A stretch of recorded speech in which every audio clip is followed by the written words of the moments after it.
السلام علیکم ناظرین، پروگرام علم و حکمت کے ساتھ زبیر احمد حاضر خدمت ہے۔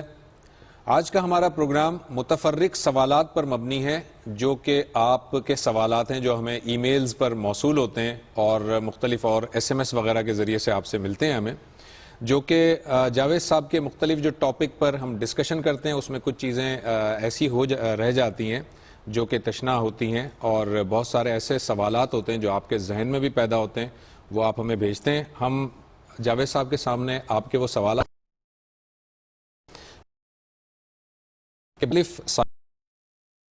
ہیں، لیکن سوال تو وہ رکھا جائے گا، پوچھنے والا موضوع نہیں ہے کہ زیادہ، تو میں رکھتے ہیں جناب۔ السلام علیکم۔ ایک آیا ہے وہ یہ بات جمع ادا کرنا، 5 وقت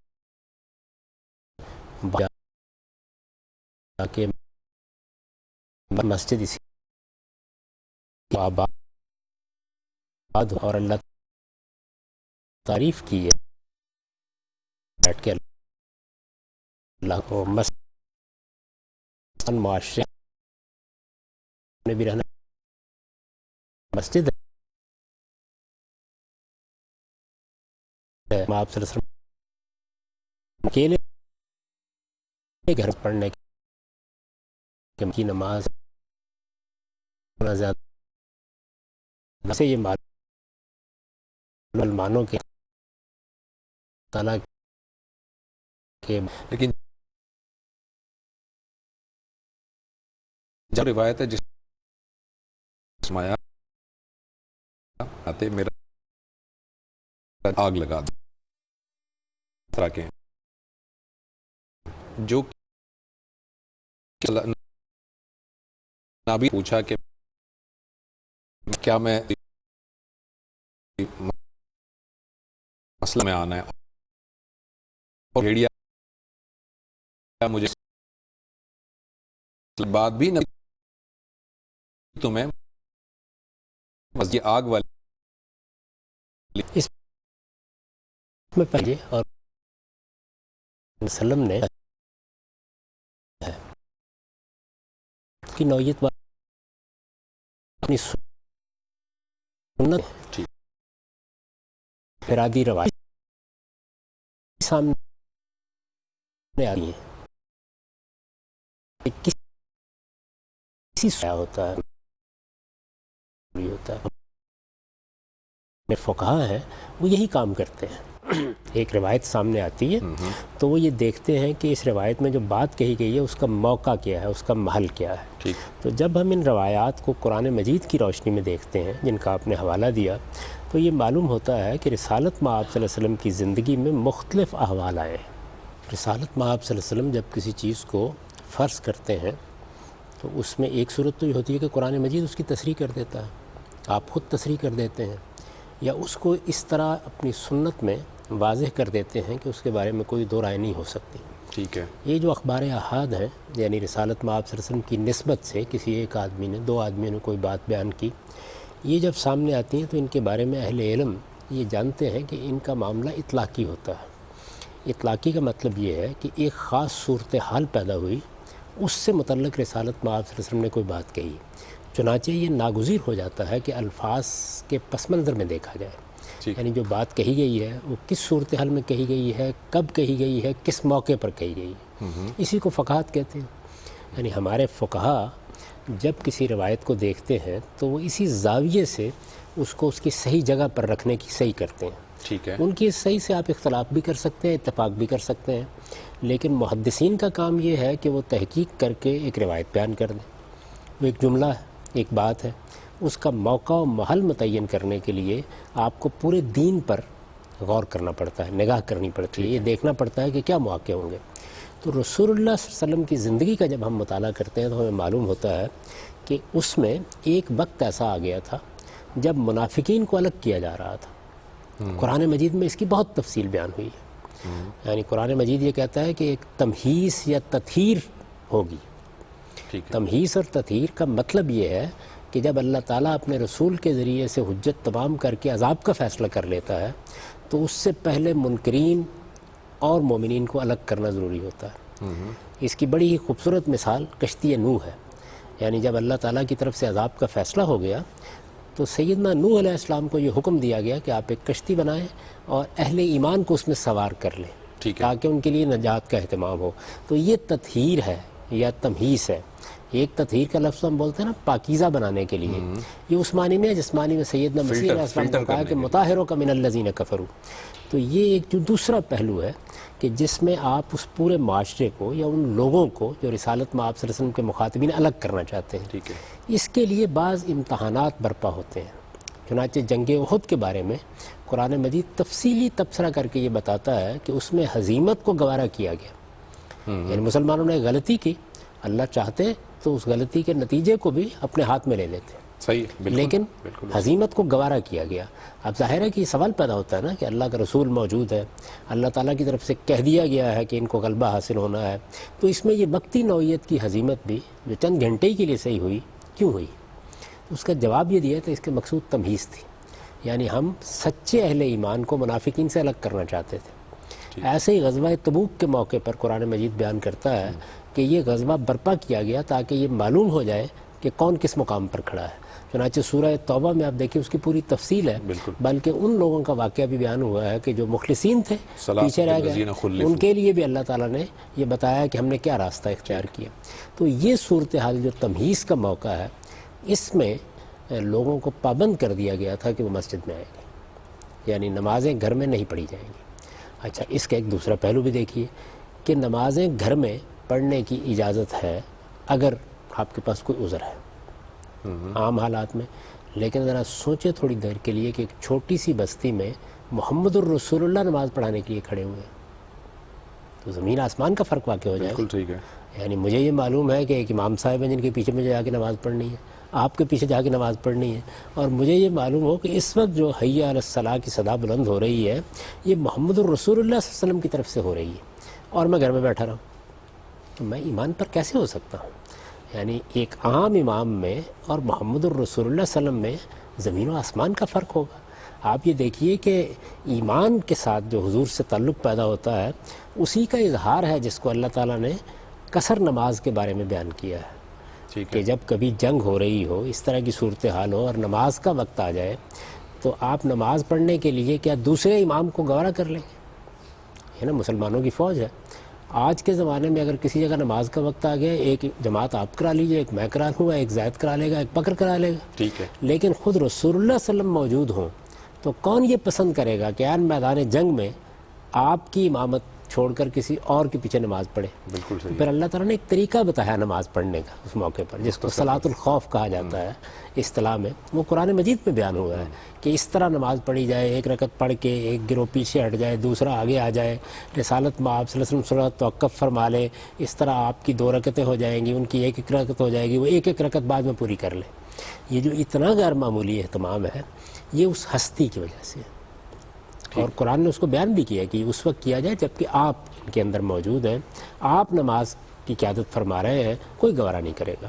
تو ایسے ہی رسالت میں آپ صلی اللہ علیہ وسلم مسجد میں موجود ہوں, آپ کی طرف سے اذان دی جائے, پھر کوئی آدمی مسجد میں نہ جائے تو یہ کوئی معمولی چیز نہیں ہے.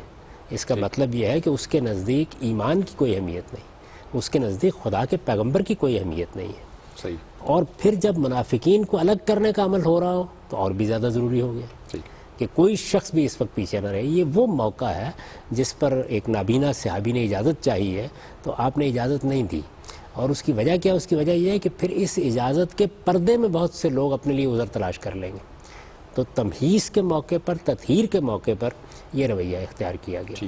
اس طرح کے بہت سے مواقع قرآن میں بھی بیان ہوئے ہیں جس میں مثلا تعلقات توڑنے کے لیے کہا جاتا ہے, جس میں جو لوگ کاروبار کر رہے تھے یہود کے ساتھ, نصارہ کے ساتھ, ان کو تنبیہ کی گئی ہے. اسی طرح جن کے کچھ ذاتی روابط تھے ان سے کہا گیا کہ یہ بھی اب ختم ہو جائیں گے. تو ایک موقع ہے جس موقع پر یہ سب کہا گیا. چنانچہ سارے ذخیرے کو سامنے رکھ کر اور رسالت میں آپ صلی اللہ علیہ وسلم کی پوری سنت کو سامنے رکھ کر جو رائے ہمارے فقہاء نے قائم کی ہے وہی صحیح ہے کہ نماز 5 وقت فرض ہے. جب آپ نماز پڑھتے ہیں یہ فرض ادا ہو جاتا ہے، لیکن یہ مسجد میں جا کے پڑھنی چاہیے، جماعت کے ساتھ پڑھنی چاہیے، اہتمام کے ساتھ پڑھنی چاہیے. یہی اس کا صحیح طریقہ ہے. اچھا، ایک دوسرا سوال ہے، ایک صاحب نے یہ پوچھا ہے، اس میں انہوں نے آپ کا بھی نام لیا ہے، باقی دوسرے کچھ اسکالرز کا بھی نام لیا ہے. ان کا نام لینا مناسب نہیں ہے، مگر انہوں نے آپ تمام حضرات کے لیے کہا ہے کہ آپ لوگ باقاعدہ کسی مدرسے سے فارغ نہیں ہیں، کوئی آپ کے پاس سند نہیں ہے، تو آپ دین کے مسائل اس طرح سے کیوں بیان کرتے ہیں؟ دیکھیے، دین کا علم حاصل کرنے کے 2 طریقے ہیں. ایک یہ ہے کہ آپ کسی مدرسے میں چلے گئے، وہاں آپ نے پڑھ لیا. ہمارے یہاں بہت سے ایک دوسرے اہل علم ہمارے یہاں ہمیشہ حنیفہ تھے، علماء تو ایسے ہو کہ انہوں نے نام ہے سے آپ دیکھیے اسکول میں علم کو جو زمانے میں ایک کون کی سطح پر دے سکتی ہے کون ہے پاس برائے پڑھیں اس کی تعلیم میرا اس نے نام لیا ہوگا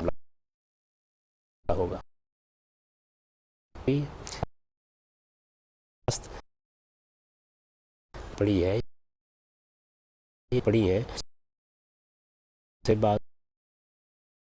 پھر دین کے سب سے بڑے مفسر مولانا امین حسن اصلاحی سے کی ہے. میں کہوں بیش 25 سال تک ان کے ساتھ رہا ہوں اور ان سے میں نے بہت کچھ سیکھا ہے.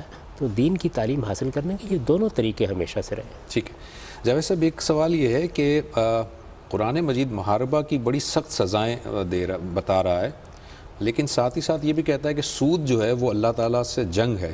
تو سود محاربہ والی سزاؤں کے انڈر کیوں نہیں آتا؟ اگر کوئی شخص سودی کام کرتا ہے، سودی کاروبار، تو اس پر بھی وہ سزائیں کیوں نافذ نہیں ہوتی؟ یہ کہاں کہا ہے قرآن مجید نے؟ لوگ ہمیشہ اس آیت کو الٹ کے دیکھتے ہیں. یعنی دیکھیے، سودی کاروبار عرب میں لوگ کر رہے تھے. ٹھیک ہے. سودی کاروبار کے ساتھ لوگوں کی معیشت وابستہ ہوتی ہے. یعنی وہ تو کما رہے تھے نا، اس میں ان کے پاس پیسے ہیں. ظاہر ہے قرآن مجید نے اس کو حرام قرار دے دیا. آپ یہ جانتے ہیں کہ سود اللہ تعالیٰ نے حرام قرار دیا ہے. انسان کی سمجھ میں یہ آسانی سے نہیں آتا. عام طور پر لوگ یہ خیال کرتے ہیں تو بے سمجھ رہے ہیں کہ بے شرع ہوتی ہے، آپ نفع کماتے ہیں، اسی طرح آپ کسی چیز کو کرائے پہ دے دیتے ہیں، کرایہ لیتے ہیں. تو یہ روپے کے معاملے میں کیوں کہا جا رہا ہے؟ ٹھیک ہے. تو آپ جانتے ہیں کہ یہ جو سود ہے، سود کیا ہے؟ قرض پر منفعت کا مطالبہ کرنا. یعنی آپ کسی کو قرض دیں، اس پر نفع کا مطالبہ کریں، تو اس کو سود کہا جاتا ہے. اس کو تورات نے بھی ایسے ہی ناجائز قرار دیا. یعنی ایسا نہیں کہ اس کی حرمت قرآن میں بیان ہوئی ہے، تورات نے بھی ایسے ہی ناجائز قرار دیا، اس کو انجیل نے بھی ایسے ہی ناجائز قرار دیا، انبیاء کے صحائف میں بھی اسی طریقے سے اس کی مذمت کی گئی. تو یہ ہمیشہ سے ناجائز رہا ہے.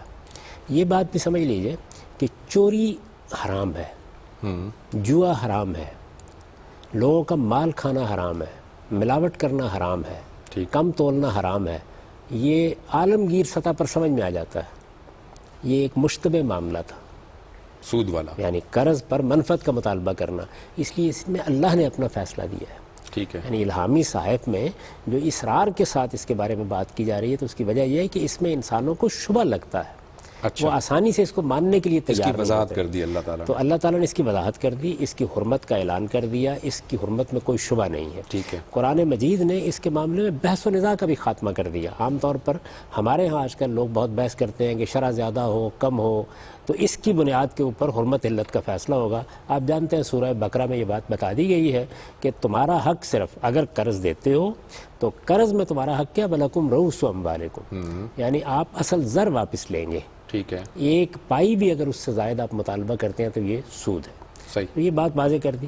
اب یہ بات واضح کر دی تو جس وقت اس کو آپ ریاست کی سطح پر، ایک تو یہ نا کہ آپ نے اخلاقی طور پر لوگوں سے کہا کہ یہ ناجائز چیز ہے، جب آپ ریاست کی سطح پر روکیں گے اس کو، اور یقیناً روکنا پڑے گا، اس کی وجہ یہ ہے کہ ریاست میں یا حکومت میں آپ کوئی ایسی بات گوارا نہیں کر سکتے کہ جس میں لوگوں کی حق تلفی ہو رہی ہو یا ان پر ظلم ہو رہا ہو. ٹھیک ہے. یعنی ہم جو قوانین بناتے ہیں، ایک ریاست اسی لیے وجود میں آتی ہے، تو اگر مسلمانوں کے پاس ریاست کا نظم ہوگا تو وہ اس مطالبے کو ناجائز قرار دے دیں گے. یعنی جو آدمی بھی قرض دیتا لیتا ہے، وہ اگر اس طرح کا مطالبہ کرتا ہے قرض دے کر، یا لوگوں سے یہ کہتا ہے کہ میں قرض دوں گا اور اس پر تم سے کچھ نفع چاہوں گا، تو اس کو ہم گوارا نہیں کریں گے. رسالت مآب صلی اللہ علیہ وسلم نے بھی اس کو ناجائز قرار دے دیا. جب یہ ناجائز قرار دیا گیا تو اب اندیشہ پیدا ہوا کہ لوگ مزاحمت کریں گے. یعنی جو سودی کاروبار کرتے ہیں آسانی سے نہیں چھوڑیں گے. بالکل ٹھیک ہے. یہ آپ جانتے ہیں کہ جب کوئی چیز معیشت سے متعلق ہوتی ہے تو آسان نہیں ہوتا. ہماری آج کی حکومتوں کو بڑے مسئلے پیش آ جاتے ہیں. آپ دیکھیں ٹیکس کے معاملے میں اور چیزوں کے معاملے میں لوگ سول نافرمانی پر اتر آتے ہیں.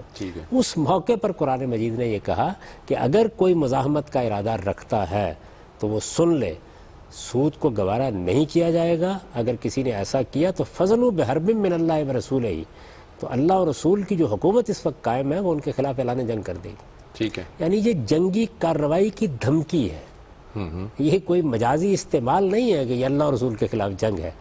اللہ اور رسول کی حکومت قائم ہے، اللہ اور رسول ہی حکومت کر رہے ہیں، جس کو حکومت الہیہ کہا جاتا ہے. جب اللہ کا رسول زمین پر ہوتا ہے تو اللہ اور رسول کی حکومت ہوتی ہے. بالکل صحیح ہے. تو اس حکومت کی طرف سے جنگی کارروائی، ریاست کی سطح پر، قانون کی سطح پر کارروائی کی دھمکی دی گئی ہے. یہ مطلب ہے اس کا. یعنی اگر آپ بدکاری سے نہیں رکیں گے، اگر آپ لوگوں کا مال لوٹنے سے نہیں رکیں گے، تو پھر آپ کے خلاف اگر یہ کہنا ہو عربی زبان میں کہ کارروائی کی جائے گی اور اللہ اور رسول کی حکومت میں کارروائی کی جائے گی، یعنی طاقت استعمال کی جائے گی، تو یہی اسلوب اختیار کیا جائے گا. فَضْنُوا بِحَرْبٍ مِّنَ اللَّهِ وَرَسُولِهِ. تو سوال یہ ہے جاوید صاحب ان کا کہ اگر یہ چلیں اس طرح سے بھی ہم لے لیتے ہیں کہ اس طرح اس انداز میں بتایا گیا، تو سود جو ہے اس کی حرمت تو ظاہر طے ہے. اب اگر ایک شخص سود لینے پر مصر ہے اور وہ کہتا ہے کہ میں سود لوں گا، تو اس پر وہ والی سزائیں کیوں نافذ نہیں ہوتی جو کہ محاربہ والی سزائیں ہیں، جو سخت سزائیں ہیں؟ دیکھیے، محاربہ تو تب ہوگا کہ جب آپ اس کو روکیں گے. قانون کی سطح پر ریاست حکم نامہ جاری کرے گی اور وہ مقابلے میں کھڑا ہو جائے گا. ٹھیک ہے. یعنی محاربہ یہ ہوتا ہے. اگر ایک آدمی کو آپ نے تلقین کی، نصیحت کی، آپ نے کوئی اقدام کرنے کا فیصلہ ہی نہیں کیا، تو وہ آپ کی تلقین و نصیحت کو سنتا ہے اور سنی انسنی کر دیتا ہے. دنیا میں بہت سے لوگ کر رہے ہیں. روز ہم کہتے ہیں بھائی ملاوٹ نہ کرو، روز کہتے ہیں کہ دوائیں ٹھیک لوگوں کو دو، یہ سب باتیں روز کہتے ہیں نا. لیکن اگر کسی موقع کے اوپر لوگوں کو الٹیمیٹم دے دیا جائے کہ آج کے بعد یہ گوارا نہیں کیا جائے گا، اور وہ مقابلے میں کھڑے ہو جائیں، ٹھیک ہے، تو پھر جنگی کارروائی ہوگی. بالکل صحیح. اچھا، اور اگر کوئی جتھا منظم کر کے مزاحمت کرے گا تو وہ پھر محاربے ہی کے مجرم ہو گئے. ٹھیک ہے. اچھا جاوید صاحب، ایک سوال یہ ہے کہ یہ بڑا انٹرسٹنگ کویشچن ہے. وہ کہتے ہیں کہ آپ اپنے ہر پروگرام میں، آپ اپنے ہر ڈسکشن میں مسلمانوں ہی کو کوستے ہوئے نظر آتے ہیں. آپ نے کبھی یہود اور نصارہ کی سازشوں کے خلاف کوئی توجہ نہیں دلائی، ان کے خلاف کبھی کوئی آواز نہیں اٹھائی. مسلمانوں ہی کو کیوں کوستے ہیں آپ؟ جی، قرآن مجید نے ہم کو یہی تعلیم دی ہے. یعنی ہم مجبور ہیں، ہم مسلمان ہیں، اور مسلمان کون ہوتا ہے؟ جو اللہ کی کتاب کو حتمی حجت مانتا ہے. تو ہمیں یہ تعلیم قرآن نے دی ہے. قرآن مجید نے یہ بتایا ہے کہ اللہ کی رحمت کسی قوم سے اس وقت تک منہ نہیں موڑتی، دوسروں کی سازشیں کبھی اس کے خلاف کامیاب نہیں ہوتی جب تک وہ اب داخلی سطح پر پستی میں نہیں اتر جاتی. یعنی اللہ تعالیٰ مسلمان قوم کو کیا ذلیل و رسوا ہوتے دیکھیں گے؟ ہم لوگ اللہ کے ماننے والے ہیں، تو پھر ہم کیوں ذلت میں ہیں، کیوں رسوائی میں ہیں، کیوں اغیار کی کوششیں ہمارے خلاف زیادہ کامیاب ہو جاتی ہیں، کیوں دنیا بھر میں ہم کو کشکول لے کے پھرنا پڑتا ہے؟ یہ کیوں ہے؟ تو اس کا جواب اللہ تعالیٰ یہ دیتے ہیں کہ میری رحمت اسی وقت منہ موڑتی ہے جب کہ تم اپنا منہ مجھ سے موڑ لیتے ہو. ٹھیک ہے. چنانچہ بنی اسرائیل کی پوری داستان قرآن میں بیان ہوئی ہے. وہ اللہ کی منتخب قوم ہے، ہم سے پہلے وہی مسلمان قوم تھی. اس قوم کے خلاف کے حکمران کو برباد سے ان کے خلاف وہ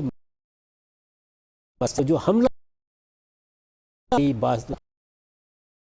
یعنی ان کو میں نے ان اس جو کچھ ستم توڑے اس کا باعث بناتے صورتحال سے اپنے معاشرے کی اصلاح کریں، اپنی داخلی جہت کو مضبوط کریں، پھر اللہ کی رحمت متوجہ ہوگی. اور جب داخلی طور پر آپ یہ اسباب فراہم کر دیتے ہیں تو اللہ بھی آپ کی مدد کرتا ہے، اس لیے کہ اللہ تعالیٰ نے قرآن مجید میں یہ اصول بیان کر دیا ہے کہ اگر تم تقوی اور اس کے دنیا میں ان کو ٹھیک کی نصرت محروم کا ستم کہ اس کا وہ ہماری ہم ان کی کو کرنا طالب علم کی. ایک کوشچن یہ ہے کہ ایک روایت کا انہوں نے حوالہ دیا ہے کہ ایک روایت ہے جس میں کہا گیا ہے کہ چھپکلی کو جہاں دیکھو اسے مار دو، اور ایک نشانے میں مارو گے تو اتنا ثواب ہے، 2 نشانے میں مارو گے تو اتنا ثواب ہے، اور اس طرح ثواب کم ہوتا جاتا ہے، لیکن لازمی ہے کہ تم مار دو. اب یہاں پر سائل کا سوال یہ ہے کہ کیوں مار دو؟ مطلب کسی جان کو جب تک وہ تمہیں نقصان نہیں پہنچا رہا، کوئی جاندار کوئی تمہارے لیے ضرر کا باعث نہیں بنتا، تو کیوں مار دو؟ اس میں بھی 2 چیزیں ہیں. پہلے تو ایک اصول سمجھ لیجیے، اور وہ اصول یہ ہے کہ جانوروں کو، جانور بھی ظاہر ہے کہ جان رکھتے ہیں، حرمت رکھتے ہیں. جانوروں کو آپ 2 ہی پہلوؤں سے نقصان پہنچا سکتے ہیں. ایک یہ کہ آپ کسی جانور سے گوشت حاصل کرنا چاہتے ہیں، منفعت حاصل کرنا چاہتے ہیں. چنانچہ ہم بہت سے جانوروں کو ذبح کرتے ہیں، ایک لحاظ سے مارتے ہیں، جان لیتے ہیں ان کی، ان سے ہم گوشت حاصل کرنا چاہتے ہیں. دوسری چیز کیا ہے؟ دوسری چیز یہ کہ کوئی جانور آپ کے لیے ایذا کا باعث بن رہا ہے، اذیت کا باعث بن رہا ہے. ایسے بہت سے جانور ہیں کہ اگر آپ گوارا کریں گے کہ وہ آپ کے گھر میں پھرتے رہیں، آپ کے پاس آ جائیں تو وہ آپ کو نقصان پہنچا سکتے ہیں. تو انسان اپنی جان بچانے کے لیے، اپنی مدافعت کے لیے ان کی جان لینے کا حق رکھتا ہے. یہ 2 ہی وجہ ہیں. اچھا، اب یہ تو ہوا اصول. اس اصول کے تحت آپ زندگی بسر کرتے ہیں. اب کسی خاص موقع کے اوپر رسالت میں آپ صلی اللہ علیہ وسلم نے، جیسے کہ میں اس سے پہلے بھی عرض کر چکا کہ کسی بھی روایت کو آپ جب دیکھیں، یعنی میں اس وقت بحث نہیں کر رہا اس کے اوپر کہ اس کی سند کی نوعیت کیا ہے، میں کہتا ہوں کسی بھی روایت کو جب آپ دیکھیں تو آپ کو سب سے پہلے یہ جاننا چاہیے کہ یہ کسی موقع و محل کی بات ہے.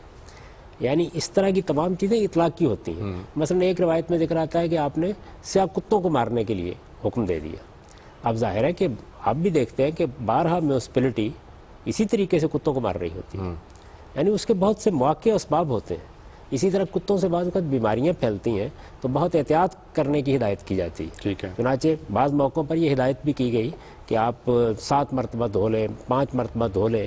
یہ سب چیزیں اصل میں اپنے موقع و محل کے لحاظ سے کہی جاتی ہیں. تو ایسا ہو سکتا ہے، ممکن ہے کسی جگہ چھپکلیاں بہت ہو گئی ہو مدینے میں کسی وقت، اور رسالت میں آپ صلی اللہ علیہ وسلم نے یہ بات فرمائی ہو، یعنی یہ بالکل ممکن ہے. اس طرح کی تمام چیزیں انتظامی معاملات سے تعلق رکھتی ہیں.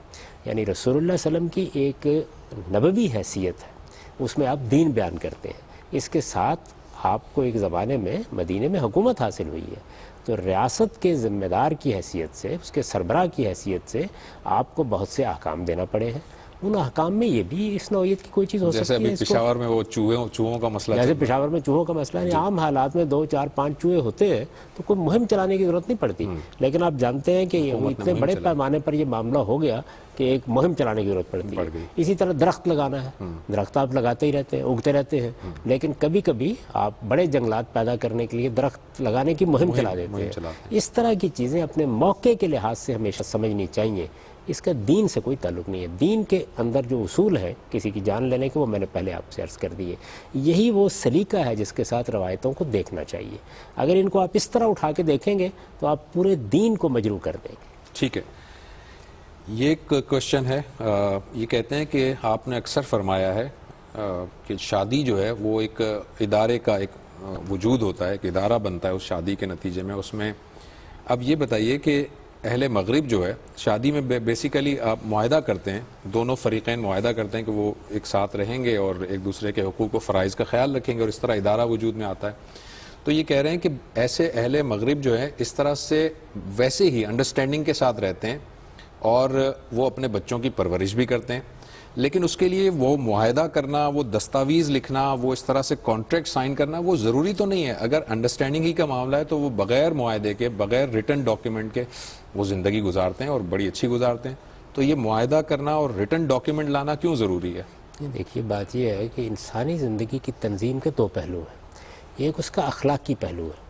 اخلاقی پہلو سے میں آپ سے ایک بات کرتا ہوں اور میں آپ کے باطن میں جو اللہ تعالیٰ نے حادثہ اخلاقی رکھا ہے اس کو مخاطب کر کے آپ سے کہتا ہوں کہ آپ کو ایسا کرنا چاہیے.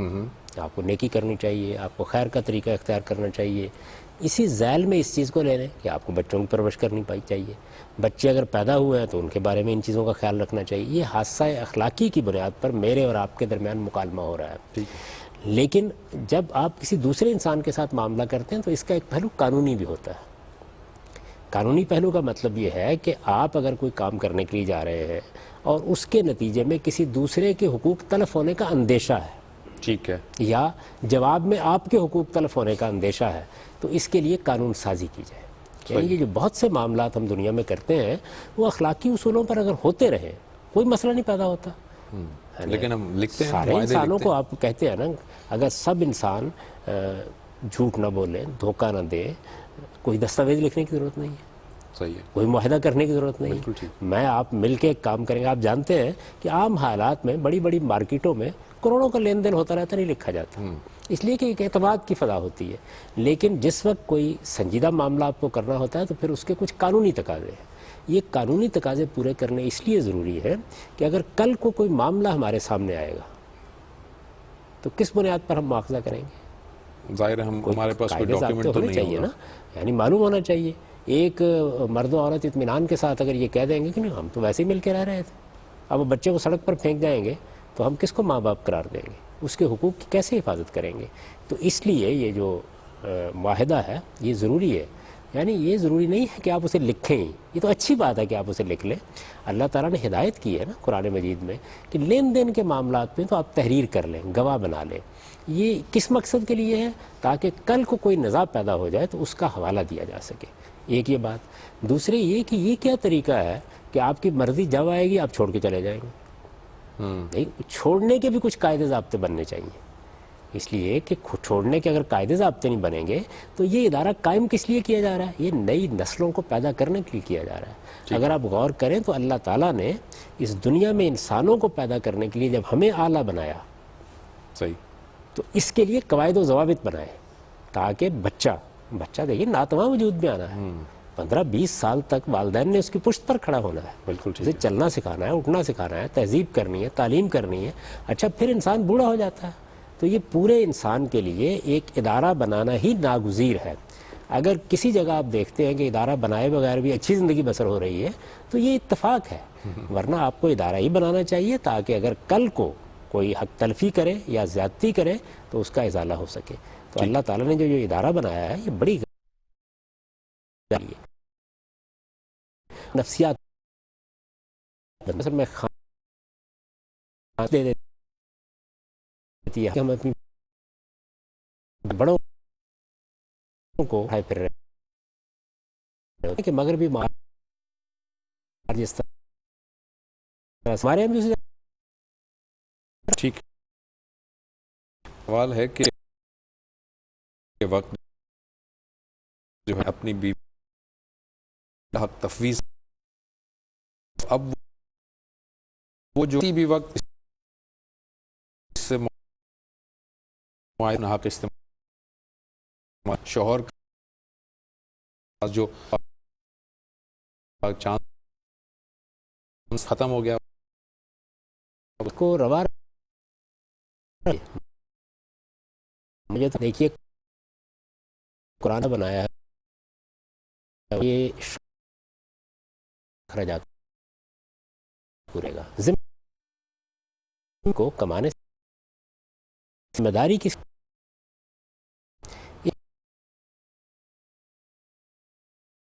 کیا گیا لیں گے اسلام میں نہیں قائم کیا اسے کرے گی, لیکن تمام تر معاشی اخراجات کی ذمہ داری مرد پر ہے.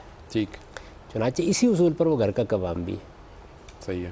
اب جب آپ ایک خاندان کے ادارے کے طور پر گھر کی تنظیم کرتے ہیں تو اس میں پھر یہ طریقہ ٹھیک نہیں ہے کسی طرح سے. یعنی شوہر کو فیصلہ کرنا چاہیے, عورت طلاق چاہتی ہے وہ اس سے درخواست کرے گی, اس کے قاعدے ضابطے ہی بنا دینے چاہیے کہ اگر وہ انکار کر دیتا ہے تو کیا ہوگا. لیکن طلاق کو ہر حال میں شوہر ہی کی طرف سے ہونا چاہیے، اس لیے کہ جب شوہر کی طرف سے طلاق ہوگی تو اس کا ایک قاعدہ مقرر کیا گیا ہے.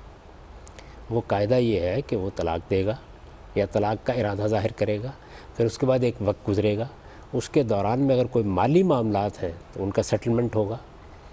دیکھیے نا، قرآن مجید نے یہ کہا ہے کہ اگر تم نے ڈھیروں مال بھی دے رکھا ہوا ہے تو واپس نہیں لے سکتے. صحیح. یہ چیز جو ہے یہ بڑی اعلیٰ ہے، اس میں کوئی شک نہیں، لیکن اسی چیز کو باعث نزاع بھی بنایا جا سکتا ہے. یعنی ایک خاتون نے شادی کی، 2-4 مکانات اپنے نام کروائے، بہت سا روپیہ اپنے نام کروایا، اگلے دن طلاق کا مطالبہ کر دیا. ایسی صورتیں ہو جاتی ہیں بعض اوقات. ان سب چیزوں کا لحاظ رکھ کے ایک قانون بنایا گیا ہے. تو اصلاً تو اسی قانون کی پابندی ہونی چاہیے.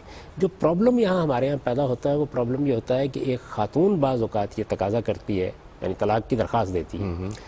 جیسے کہ آپ کسی جگہ پہ اگر ملازمت کر رہے ہوتے ہیں تو آپ استعفیٰ دیتے ہیں، لیکن جس شخص کے ہاں آپ یہ معاملہ انجام دے رہے ہوتے ہیں، جس نے آپ کی کفالت کی ذمہ داری لی ہوتی ہے، جو آپ کو تنخواہ دے رہا ہوتا ہے، وہ آپ کی سروسز کا خاتمہ کر دیتا ہے. یعنی وہ ٹرمینیٹ کرتا ہے اس کو. یہ بہت یعنی سوچ سمجھ کر یہ نظام بنایا گیا ہے. ایسا ہی نظام خاندان کے ادارے میں ہے. تو خواتین کو بعض اوقات یہ ہوتا ہے کہ ان کا بالکل جائز مطالبہ ہوتا ہے، وہ سمجھتی ہیں کہ اب انہیں نہیں رہنا، شوہر اس کو معلق کر دیتے ہیں. اس کے لیے قانون سازی کرنی چاہیے، اس میں کوئی شک نہیں ہے.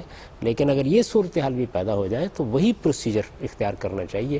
یعنی گویا یہ بھی ایک نوعیت کا مطالبہ ہے جو پورا کر دیا.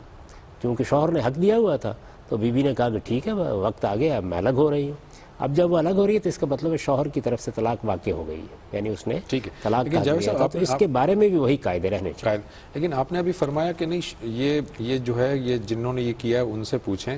آپ یہ بتائیے کہ خود آپ فرما رہے ہیں کہ یہ شوہر ہی کو دینا چاہیے، اسی کا حق ہے، اسی شوہر نے ہی تو اپنا حق اس کو تفویض کر دیا ہے، تو اس میں پرابلم کیا ہے؟ منط کی لحاظ سے تو اس پہ اعتراض نہیں کیا جا سکتا، اس لیے کہ جو حقوق بھی آپ کو حاصل ہے آپ جیسے چاہے تفویض کر دیں. لیکن اس سے در حقیقت وہ جو ترتیب قائم کی گئی ہے اس میں بڑے مسائل پیدا ہوتے ہیں. تو میں نے یہ عرض کیا کہ زیادہ بہتر طریقے تجویز کیے جا سکتے ہیں. یعنی جس مقصد کے لیے ہمارے فقہا نے یہ بات کہی ہے اس سے بہتر طریقے بیان کیے جا سکتے ہیں. خود میں نے اس معاملے میں جو اپنی تجویز ہے وہ اپنی کتاب مقامات میں بیان کر دی ہے کہ خواتین کے لیے یہ طلاق کا معاملہ ہے اس کو کیسے سہل بنایا جا سکتا ہے شریعت کی روشنی میں. لیکن یہ بات ملحوظ رکھنی چاہیے کہ اس میں جو اللہ تعالیٰ کا بتایا ہوا قانون ہے اسی کے مطابق ہونا چاہیے. یعنی وہ ایک طلاق کا حق ہونا چاہیے، وہی واقع ہو جانی چاہیے، اس کے بعد اسی طرح عدت گزارنی چاہیے، اسی طرح سب معاملات کو طے کرنا چاہیے، ایسے ہی پھر اس کے بعد عورت کو رخصت ہو جانا چاہیے. اب آپ یہ بتائیے گا کہ طلاق کے یہ تفویض کے حق کے بجائے آپ نے کہا کہ کچھ اور طریقے اس میں اڈاپٹ کرنے چاہیے. آپ نے کسی پروگرام میں، اپنے ہی پروگرام میں آپ نے یہ فرمایا تھا کہ یہ جو معاشی معاملات کی ذمہ داری ہے چونکہ وہ شوہر پر ہے، اسی لیے وہ قوام بھی بنایا گیا ہے، اسی لیے یہ جو ہے بیدہ عقدۃ النکاح اس کے ہی ہاتھ میں. لیکن اگر یہ معاملہ الٹ ہو جائے، یعنی اگر نکاح کے وقت یہ طے ہو کہ جی معاشی معاملات جو ہے وہ یہ کنڈیشن ہو، مرد اس کا ذمہ دار نہیں ہوگا، تو اب کیا ترتیب الٹ جائے گی؟ اب وہ قوام ہو جائے گی اور وہ طلاق دینے کا حق رکھے گی؟ کہ اللہ تعالیٰ کا بنایا ہوا طریقہ یہ ہے، یہ بیان ہو گیا، اسی پر دنیا قائم ہے. لیکن ایک دوسری بات بھی اس کے ساتھ ہی سمجھ لینی چاہیے. اصل میں آپ کا پہلا سوال بھی اسی سے متعلق ہے کہ شادی کے موقع پر ایک قاعدہ بنا دیا گیا ہے، اس میں حقوق فرائض طے کر دیے گئے اللہ تعالیٰ کی طرف سے. کوئی بھی شخص اپنا حق دوسرے کو دے سکتا ہے. آپ اپنے حقوق سے دستبردار ہو سکتے ہیں. اس کے مثال سے سمجھیے، اللہ تعالیٰ نے میراث میں حصے مقرر کر دیے، ٹھیک ہے، لیکن ایک بھائی ایک بیٹا بیٹھ کے یہ کہتا ہے کہ میں اپنا حصہ نہیں لینا چاہتا. صحیح ہے. تو آپ کسی بھی اپنے حق کو دوسرے کو تفویض کر سکتے ہیں، اسے چھوڑ سکتے ہیں. نکاح کے موقع پر میاں بیوی نے بیٹھ کے طے کر لیا کہ ہم میں سے کون قوام ہوگا، کون معاملات کو چلائے گا، کس کے پاس معاشی ذمہ داری ہوگی، کر لیتا ہے، ٹھیک ہے. اس کے کچھ نتائج نکلیں گے، ان کو بھی بھگتنے کے لیے تیار ہو جائے. لیکن قانونی لحاظ سے آپ نکاح کے موقع پر جو شرائط بھی طے کر لیں وہ مانی جائے. اس کو رسالت میں آپ صلی اللہ علیہ وسلم نے بھی فرمایا ہے کہ نکاح کے موقع پر جو شرائط طے کر لی جائے، یعنی باہمی طور پر کوئی بھی خاتون آپ کے نکاح میں آ رہی ہے، کوئی مطالبہ کر سکتی. مثال کے طور پر خاتون اس وقت کہتے ہیں کہ مجھے لکھ کر دو تو میری موجودگی میں دوسری بیوی نہیں لاؤ گے، مطالبہ کر سکتی ہے. اور بھی بہت سے مطالبے ہو سکتے ہیں. تو یہ مطالبات جو ہیں ان کو پھر اس موقع کے اوپر لکھ لینا چاہیے، ان کے شرائط طے کر لینے چاہیے. آپ جو بھی طے کریں گے، اب چونکہ آپ اپنی عقل استعمال کر رہے ہیں تو اس کے نتائج بھی بھگتنے کے لیے تیار ہو جائیے. اللہ کا بتایا ہوا طریقہ وہی ہے جو ہم نے بیان کر دیا۔ لیکن جاوید صاحب یہ تو یہ بات نہیں ہو جائے گی کہ اللہ کا، آپ فرما رہے ہیں کہ اللہ کا بتایا ہوا ایک طریقہ ہے، صدیوں سے انسان اس پر عمل کرتا آ رہا ہے، لیکن آپ اگر یہ الٹنا چاہتے ہیں تو ٹھیک ہے، آپ طے کر لیجئے، تو اس کا مطلب میں قرآن میں لکھے ہوئے بہت سارے اللہ تعالیٰ کے احکامات کو اپنی مرضی سے الٹنا چاہوں تو الٹ دوں؟ یہ تو وہ والی بات ہوئی، قرآن جب کہہ رہا ہے تو پھر میں کیسے الٹ سکتا ہوں؟ احکام اور چیز ہوتے ہیں، بتایا ہوا طریقہ اور چیز ہوتی ہے۔ آپ کو ایک چیز کا پابند کیا جاتا ہے کہ آپ کو ایسے کرنا ہے، اللہ تعالیٰ ایک طریقہ بتاتے ہیں۔ یہ ابھی دیکھیے آپ نے سوال کیا مجھ سے، اللہ نے یہ طریقہ بتایا ہے کہ شوہر طلاق دے گا، بتایا نا یہ؟ جی تو تفویض کا حق ہمارے فقہا نے مانا کس اصول پر مانا؟ ٹھیک ہے، اللہ تعالیٰ کا بتایا ہوا طریقہ تو وہی ہے نا۔ تو اس کا مطلب کیا ہے؟ یعنی میں نے اس پہ اعتراض کیا اور میں نے یہ کہا کہ میں اس کو موضوع نہیں سمجھتا، ٹھیک، اس کا جواب بھی نہیں دینا چاہیے، لیکن اس کو قبول کیا نا انہوں نے۔ یہ کس اصول پر قبول کیا؟ اسی اصول پر قبول کیا کہ اللہ جب کوئی طریقہ بتاتے ہیں اس میں آپ کو حق دیتے ہیں۔ ایک یہ ہے کہ اللہ آپ پر کوئی چیز فرض کر دیتے ہیں، کوئی چیز واجب کر دیتے ہیں، بالکل صحیح، اس کی تو خلاف ورزی نہیں ہو سکتی، لیکن اللہ تعالیٰ آپ کو کوئی حق دیتے ہیں تو کوئی بھی انسان اپنا حق چھوڑ سکتا ہے۔ اسی کی مثال میں نے میراث میں دی تھی، یعنی وہاں اصل میں مجھے حق دیا گیا ہے، اللہ نے میرا حق قائم کر دیا باپ کی جائیداد میں، اور یہ مقرر کر دیا، یا بیٹے کی جائیداد میں والد کی حیثیت سے 1/6 میرا حق مقرر کر دیا۔ میں اس کو چاہوں تو لوں، چاہوں تو چھوڑ دوں۔ ٹھیک، تو حقوق جہاں قائم ہوتے ہیں وہاں چھوڑنے کا اختیار بھی موجود ہوتا ہے۔ جب فرائض عائد کیے جاتے ہیں ان سے سرتابی نہیں کی جا سکتی، تو یہ حق دیا گیا ہے، حقوق قائم کیے گئے ہیں۔ ان حقوق میں سے کوئی بھی دوسرے کے حق میں دستبردار ہونا چاہتا ہے ہو جائے، لیکن اسے یاد رکھنا چاہیے کہ دستبرداری کے کچھ نتائج نکلیں گے نا، اس کے لیے تیار رہے، ان کے لیے تیار رہنا چاہیے۔ اچھا، ایک یہ پریکٹیکل نوعیت کا ایک سوال آیا ہے جاوید صاحب، یہ کہہ رہے ہیں کہ ایک خاتون ہیں جن کی وہ اور وہ کر رہی ہے کے لیے اور کرایہ کر رہی ہے تاکہ وہ مکان تلاش کرنے کے نصاب ایسے اتنے 3 پیسے جب اس بات اور اس کا اور کتنی ہے اس کی کو سامنے یہ کہ اسے ٹھیک حق ہے، یہ حق اجتماعی ہو، ٹھیک ہے، تو حق کے اوپر نے بیان کیا بڑی کسی کہا کچھ یہ ہے اصل میں ذاتی کوئی زکوٰۃ نہیں آیا، وہی استعمال کیا کہ گیا تھا ہی دینی چاہیے کہ یہ سمجھ کی ضرورت ناگزیر ہے پاس اس میں سے زکوٰۃ تو امید اور اٹھا لے گا، امید کوشش کرنی چلتے رہے، یہ بہتری کی خاص ہے۔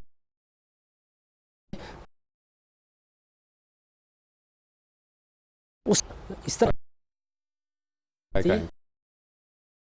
زکوٰۃ ہی سے کہ اگر زکوٰۃ خود ادا جو مالک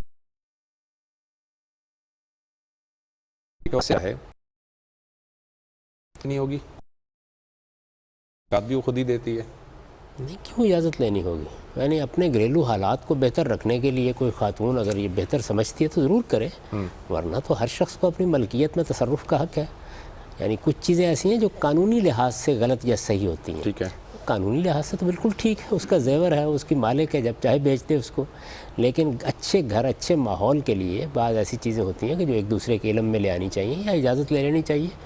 تو یہ اس کو خود فیصلہ کرنا چاہیے. ٹھیک ہے, قانونی لحاظ سے اس کا پورا حق ہے. ایک یہ سوال ہے کہ اس میں فرمایا انہوں نے کہ آپ نے اپنے بہت سارے پروگرامز میں یہ کہا ہے کہ جو علماء ہیں ان کی ذمہ داری ہے انذار کرنا اور لوگوں کو دین کی طرف متوجہ کرنا, انہیں دعوت دینا, اور علماء کا کام یہ نہیں ہے کہ وہ سیاست کے میدان میں قدم رکھیں, لیکن آپ اپنے بہت سارے پروگرامز میں کھل کر سیاست پر بات کرتے ہیں اور سیاست کے جو اصول ہیں ان پر بات کرتے ہیں, سیاست کے نظم و نسق پہ بات کرتے ہوئے نظر آتے ہیں. تو یہ دو مختلف رائے ہیں آپ کی؟ نہیں, دو الگ الگ چیزیں ہیں. دیکھیے, ایک عملی سیاست ہے, آدمی کسی پارٹی کا حصہ بن گیا ہے, انتخابات لڑ رہا ہے, سیاسی جدوجہد میں کوئی کردار ادا کر رہا ہے, یہ ہے سیاست. سیاست بطور علم, سیاست بطور اصول, وہ تو ہر جگہ زیر بحث آئے گی. ایک عام شہری بھی زیر بحث لائے گا, ایک ڈاکٹر بھی لائے گا, ایک انجینئر بھی لائے گا. ہم جب اس پہ گفتگو کرتے ہیں تو ہم ان چیزوں پر گفتگو نہیں کرتے جو روزمرہ سیاست سے متعلق ہوتی ہیں, اس کے پرنسپلز پر گفتگو کرتے ہیں. اس میں بعض چیزیں تو اسی انذار کا حصہ ہیں. یعنی ہمیں دین کے معاملے میں اخلاقیات کے بارے میں خبردار کرنا ہے. ایک دین کے طالب علم کی حیثیت سے ہماری ذمہ داری ہے کہ ہم لوگوں کو یہ بتائیں کہ سیاسی معاملات میں انہیں کن اصولوں کا, کن اخلاقی اقدار کا لحاظ رکھنا چاہیے. تو یہ سب تو اصل میں ایک عالم کے کام کا حصہ ہے, یہ وہ سیاست نہیں ہے. سیاست کا مطلب یہ نہیں ہے کہ عالم کو سیاست پر آواز نہیں بلند کرنی چاہیے. کیوں؟ اس کو جابر سلطان کے سامنے کلمہ حق بھی کہنا ہے, اسے حکمرانوں کو ان غلطیوں پر ٹوکنا بھی ہے, اسے جو چیزیں شریعت سے متعلق ہیں اور نظم اجتماعی سے متعلق کی گئی ہیں ان کے بارے میں ہدایت بھی دینی ہے. اسے اگر کوئی دین کے حکم کی خلاف ورزی کی جا رہی ہے تو اس پر توجہ بھی دلانی ہے. آپ کو معلوم ہے کہ اللہ تعالیٰ نے یہ کہا ہے کہ جب مسلمانوں کے نزاعات کا کوئی معاملہ پیش آئے گا تو اللہ کے قانون کے مطابق فیصلہ کرنا ہر مسلمان کی ذمہ داری ہے. اس میں کوئی کوتاہی اور غلطی ہوگی تو بتایا بھی جائے گا. سیاسی جدوجہد کرنے کے لیے جو لوگ میدان میں اتریں گے ان کو اخلاقی اقدار کی پیروی کرنی چاہیے. ان کو قوم ملک کے اندر اللہ تعالیٰ کے بتائے ہوئے اصولوں کے مطابق زندگی بسر کرنی چاہیے. انہیں کون توجہ دلائے گا؟ تو یہ سب کام ایک عالم کی ذمہ داری ہے. جس چیز کے بارے میں ہم توجہ دلا رہے ہیں وہ یہ ہے کہ علماء کو حریف بن کر میدان سیاست میں اتر کر ووٹ مانگ کے لوگوں کو سیاسی جماعتوں کا حصہ بن کے یہ کام اگر کرنا ہے تو پھر وہ اپنے اس منصب کو چھوڑ دیں. یعنی یہ دونوں چیزیں اصل میں اپنے اندر تضاد کا تعلق رکھتی ہیں. ٹھیک ہے, یہ ایک سوال ہے کہ آپ یہ فرماتے ہیں, مطلب قرآن مجید کی روح سے وہ یہ کہتے ہیں کہ حور ایک مخلوق ہے جبکہ آپ اسے ایک ایڈجیکٹو کے طور پہ بیان کرتے ہیں. یہ آپ کی جو رائے ہے یہ قرآن و سنت کے خلاف نظر آتی ہے. نہیں, حور کے مطلب ہی یہ ہوتا ہے, اس میں میں کوئی متفرد نہیں ہوں. سب اہل علم یہ جانتے ہیں کہ یہ ایک ایڈجیکٹو ہے. یعنی جو عورتیں وہاں ہوں گی جنت میں وہ ہمارے یہاں ہی کی عورتیں ہوں گی یا اللہ تعالیٰ خاص طور پر کوئی عورتیں بنائے گا, وہ جو بھی ہوں گی ان کے بارے میں یہ ایڈجیکٹو استعمال کیا گیا ہے. ٹھیک, اور یہ دوسرے سارے اہل علم بھی یہی کہتے ہیں. میں اس میں کوئی نئی بات نہیں کہہ رہا. ان کو چاہیے کہ وہ اس کا مطالعہ کریں, عربی زبان کے کسی عالم سے پوچھ لیں. اس معاملے میں جو اہل علم نے چیزیں لکھی ہیں, اب تو اردو میں بھی بہت اعلیٰ درجے کی تفسیریں ہیں. مثال کے طور پر مولانا سید ابو اللہ صاحب مودودی نے تفہیم القرآن میں یہی رائے بڑی تفصیل کے ساتھ جگہ جگہ بیان کر دی ہے. مفتی شفیع صاحب نے اس کے اوپر لکھا ہے اور لوگوں نے لکھا ہے, ان کو پڑھ لیں. ٹھیک ہے, thank you very much Javed صاحب, آپ کا بہت بہت شکریہ. ناظرین, ہمارے پروگرام کا وقت ختم ہوا چاہتا ہے. بہت سارے اور بھی سوالات میرے سامنے ہیں اور آپ کے ذہنوں میں بھی یقیناً بہت سارے سوالات ہوں گے, لیکن وقت کی کمی کے باعث اس پروگرام کو ہم یہیں پہ وائنڈ اپ کرتے ہیں. آپ کے ذہن میں کوئی اور سوالات بھی ہوں تو آپ ہمیں اس ای میل ایڈریس پر لکھ بھیجیں ih@duniatv.tv. اگلے پروگرام تک کے لیے زبیر احمد کو اجازت دیجیے. اللہ حافظ.